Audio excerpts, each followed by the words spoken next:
back. What's up, everybody? Benja Welldone coming at you live on this beautiful Corona-free day.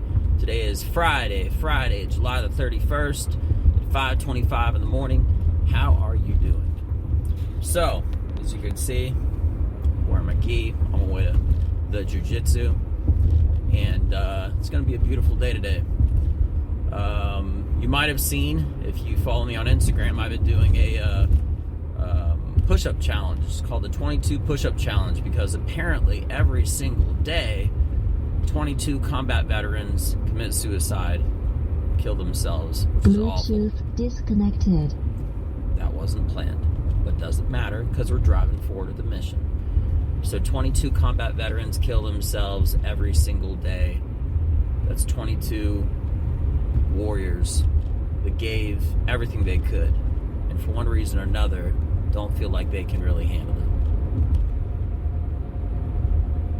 Now, there's a lot of people out there. There's a lot of outreach groups. There's a lot of good people. There's a lot of bad people. Stay away from bad people, but there's a lot of good people.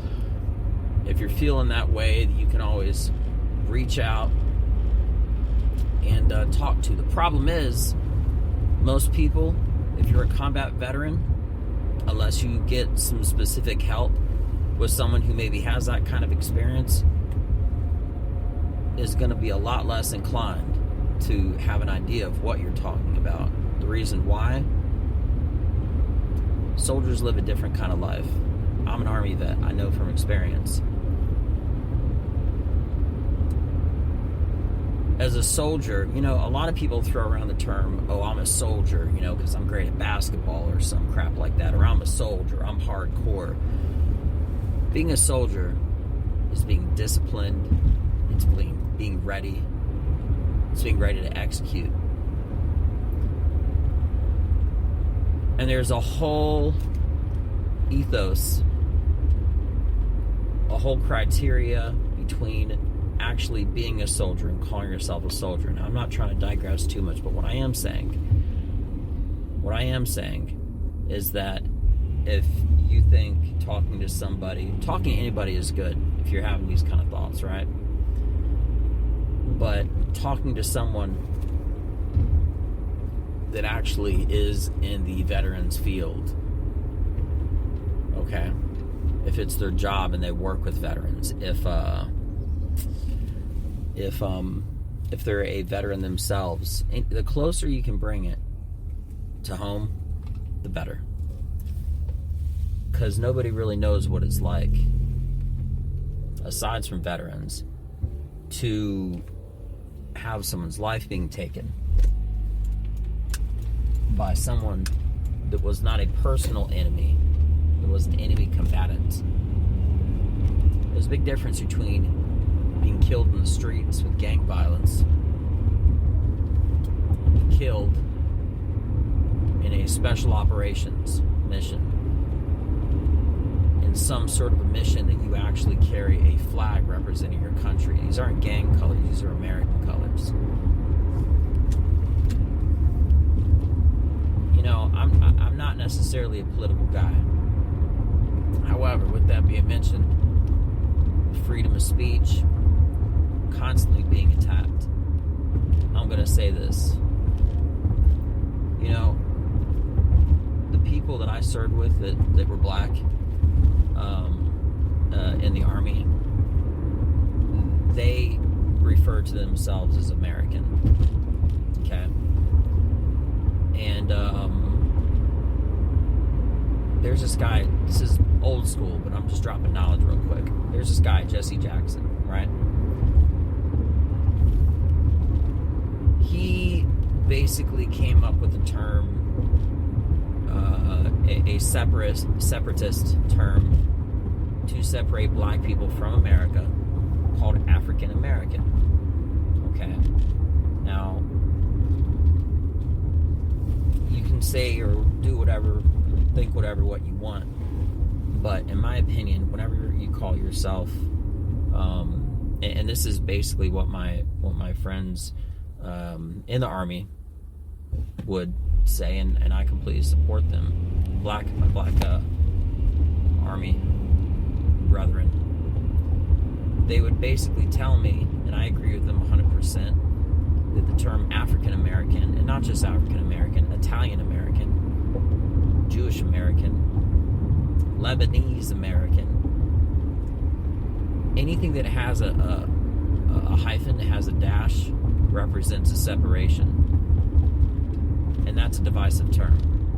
Any sort of a dash American is a divisive term, because the thing is, you're taking a moment, not about respect, not about any sort of country heritage of where you got your naturalization from. If you came here from a different country and you became a U.S. citizen after, you're taking a moment to purposely separate America with you and aligning it with that other country. And that's a choice. But my friends didn't like that choice. They hated that, because they say that they're not African American, they're American American.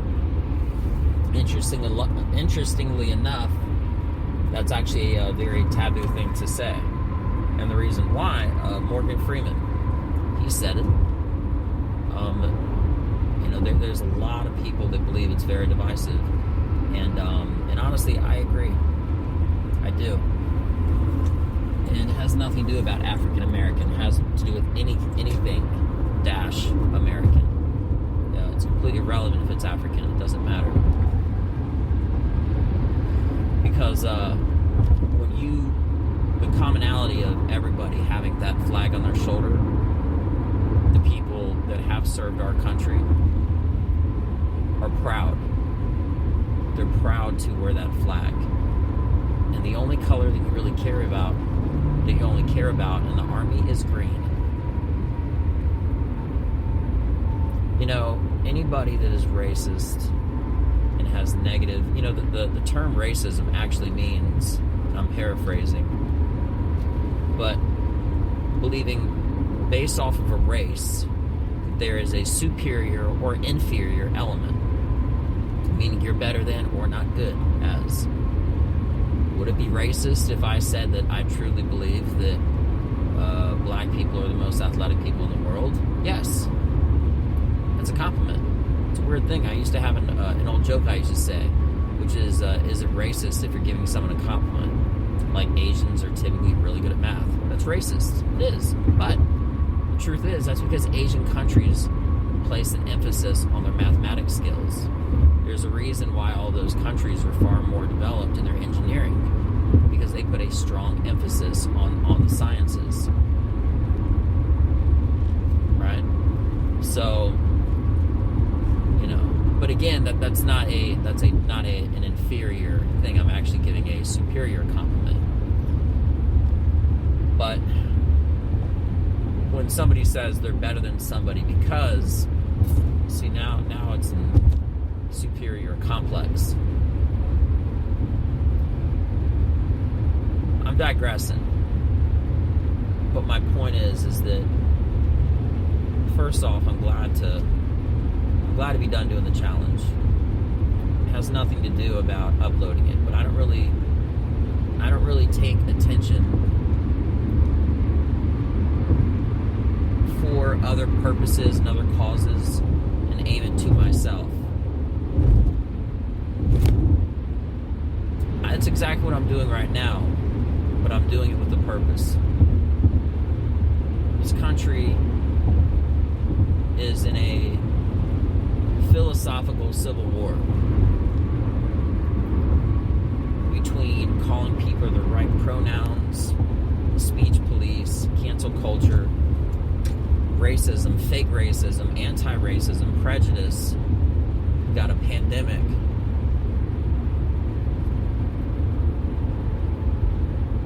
And all the while, you still have people that don't even see any of that,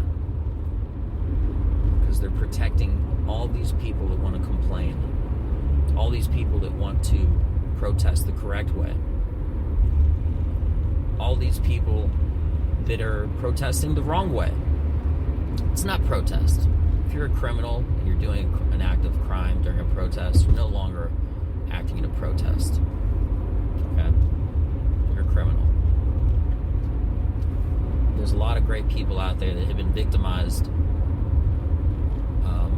and a lot of people that have capitalized out of this whole all the protests that have been happening. That's going to happen with anything. With anything good, I feel like it's almost inevitable that people try to capitalize in a negative way. You know? But anyway, this isn't about me. This is about combat veterans. I love you guys. I miss you guys. And I pray for you all. If you need some help, please talk to somebody. But try to have it be as someone that has as close of experience to what you dealt with so that they can actually relate. Because that's part of the isolation, somebody killing themselves. It's that feeling of isolation. And if it's based off of something that other people don't have a way of relating to, it makes it that much more, it makes it even a bigger hurdle to overcome, not on your part, but on their part to help you. So, Veterans Administration, combat veterans, join a group, talk to somebody. I'm not really like it's funny because I was about to say I'm not a serious guy. Here's the thing, I'm an extremely serious guy. But you're saying, hey, how's that possible? You do comedy. Well, yeah, here's the thing, I do comedy, but I'm serious about my comedy. I'm an expert professional at my passions. And I'm telling everyone right now, whoever's listening to this, that if you ever need somebody to talk to, and I haven't met you, I served, shoot me an email, talk to me, we'll talk back. I'm not the answer. You need to get someone that's local that you can reach out, and maybe somebody that you can actually hold their hand or hug. Now, again, I'm not trying to get deep and I'm not trying to be serious, but I just got done doing this 22 push-up challenge, and that's what this is all about. And side note, I would actually do one more, and I would always say +1 for the Army. Yeah. So, with that being mentioned, I'm sure I'll have more to say, but right now, this just goes out to all the combat veterans and military personnel everywhere, regardless of your country. Take care of yourself, talk it out, and I'm sure I'll be back. If this is longer than 13 minutes, then I had a lot more to say. Well, you guys have a beautiful day. Thank everybody for their service. It's no longer here. It's currently here, and it's out there fighting now. I'm Benja. Welldone. Check me out. Peace.